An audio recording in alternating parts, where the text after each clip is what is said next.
જય હિન્દ, જય ભારત.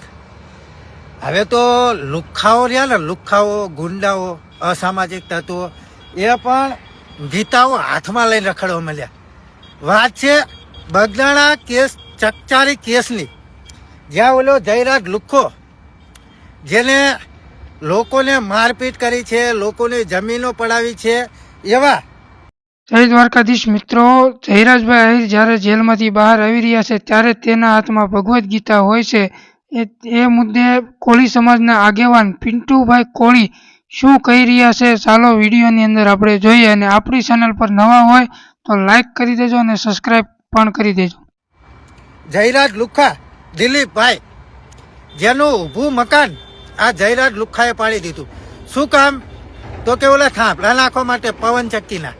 અને ત્યારબાદ જતુભા દરબાર, જેની કરોડો રૂપિયાની જમીન આ લુખ્ખાએ લઈ લીધી. અને આ લુખ્ખો અત્યારે હાથમાં ગીતા લઈ અને જેલની બહાર આવ્યો. તો અલ્યા લુખ્ખા, તારે ગીતા કોઈને બતાવવાની જરૂર નથી. તારે રહીને ગીતા તારા દિલમાં ઉતારવાની જરૂર હે. લુખ્ખા બતાવવાથી કંઈ નહીં થાય. જેને લુખ્ખાગીરી કરી છે, જેને દાદાગીરી કરી છે, જેને ગુંડાગર્દી કરી છે, એ લોકો હવે ગીતા હાથમાં લઈને રખડવા મળ્યા. તમે વિચાર તો કરો, અર્જુનને ગીતા શ્રી કૃષ્ણ ભગવાને શા માટે આપી હતી?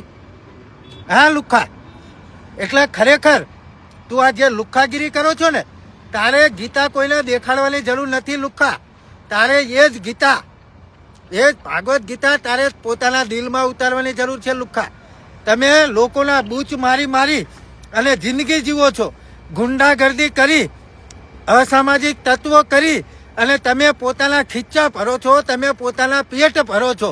અને લુખ્ખા, તું લોકોને ગીતાયું બતાવો છો? શરમ નથી આવતી લુખ્ખા તને? હે? ખરેખર મિત્રો સાચું લાગે ને તો આ લુખ્ખા સુધી આ વિડીયો પહોંચાડો. જય ભારત, જય સંવિધાન, જય માન દાતા, જય કોળી સમાજ.